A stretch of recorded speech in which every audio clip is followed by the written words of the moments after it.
The Simple Life, Chapter 14, the conclusion. I think I have indicated sufficiently the spirit and the manifestations of the simple life to give a glimpse of the fact that there is in it a whole forgotten world of strength and beauty. They who have sufficient energy to detach themselves from the dreadful inutilities with which our existence is embarrassed can conquer it. They will soon perceive that, in renouncing a few superficial satisfactions, a few puerile ambitions, they will add to their faculty of being happy and their power for justice. These results bear as much on private as public life. It is incontestable that, in struggling against the feverish tendency to shine, in ceasing to make the satisfaction of our desires the aim of our activity, in returning to modest taste and the true life, we will be working to consolidate our family. And another spirit will breathe in our houses, creating new manners and surroundings more favorable to the education of childhood. Little by little, our young men and our young girls will feel themselves directed towards an ideal more elevated and, at the same time, more realizable. This interior transformation will exercise its influence on public spirit at length. The same as the solidity of a wall depends on the grain and consistency of the mortar which cements it. The same energy of public life depends on the individual value of and their powers of cohesion. The great desideratum of our epoch is the culture of the social element, which is the human individual. Everything in the actual organization of society brings us back to that element. In neglecting it, we are in danger of losing the benefit of progress itself, and to cause even the most persevering efforts to turn against us. If, in ceaselessly working over a tool, the workman diminishes its value, what good will be the engines of which he disposes? To make worse by their very qualities the faults of him who uses them without discernment or conscience. The wheels of the great modern machine are infinitely delicate. Malevolence, lack of skill, or corruption can all produce troubles otherwise redoubtable than in the more or less rudimentary organism of the society of other days. We must therefore watch over the quality of the individual, called in whatever measure to contribute to the working of that machine, so that he may be at once solid and loyal. And taking his inspiration from the central law of life, he himself and be brotherly. All in and outside of us simplifies and unifies itself under the influence of that law, which is the same for all, and to which each one should lead his actions. For our essential interests are not contrary, they are identical. In cultivating the spirit of simplicity, we come then to give to public life greater and stronger cohesion.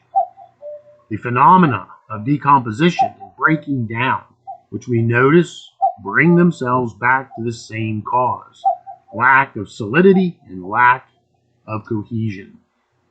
One can never say enough how much the small interest of caste, of circles, of steeples, the bitter search for personal comfort are contrary to the social good, and in consequence fatal, destroying the happiness of the individual.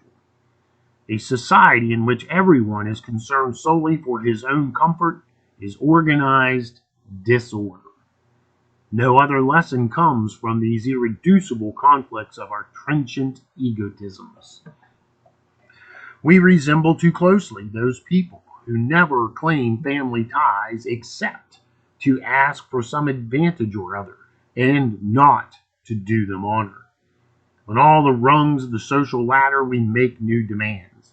We pretend to be all creditors. No one owns to being a debtor.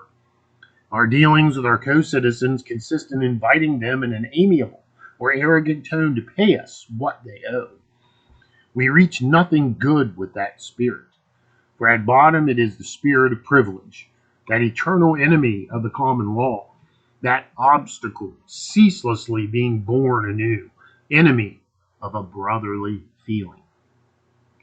In a lecture which he gave in 1882, Monsieur Renan said that a nation was a spiritual family, and he added that, quote, the essence of a nation is that all the individuals have many things in common, and also that they should have forgotten many things, end quote. It is important to know what one must forget and what remember, not only in the past, but in everyday life. That which divides us encumbers our memories. What unites us effaces. Each one, in the luminous point of his memory, guards the lively and sharp sentiment of his secondary quality, which is to be a personage, cultivator, industrial, in letters, functionary, proletarian, bourgeois or political, or religious sectarian, but his essential quality, which is to be a child of the country and a man, is relegated to the shade. It is scarcely at all that a man keeps theoretic notion. The result is that which occupies us and dictates our actions is precisely that which separates us from others, and there remains almost no place for that spirit of union which is like the soul of the people. The result is that we hold to the evil souvenirs and the spirits of our fellow beings. Men animated with the spirit of minutiae, exclusive, haughty, rub against each other daily. They cannot meet without awakening the sentiment of their divisions and their rivalry. Slowly there gathers in their memory a provision of reciprocal bad will, of distrust and bitterness. All that is the evil spirit with its consequences. We must extirpate it from amongst us. Remember, forget. This is what we should say every morning in all our relations and all our functions. Remember the essential, forget the secondary. How much better we should fill our duties as citizens if the most humble and the highest nourished themselves with this spirit. How we would cultivate good remembrances in the minds of our neighbors and scattering amiable actions there and sparing them the things they are obliged to say, in spite of themselves, with hatred in their hearts. I shall never forget that. The spirit of simplicity is a very great magician. He corrects asperities, he constructs bridges over ravines and abysses, draws together hands and hearts.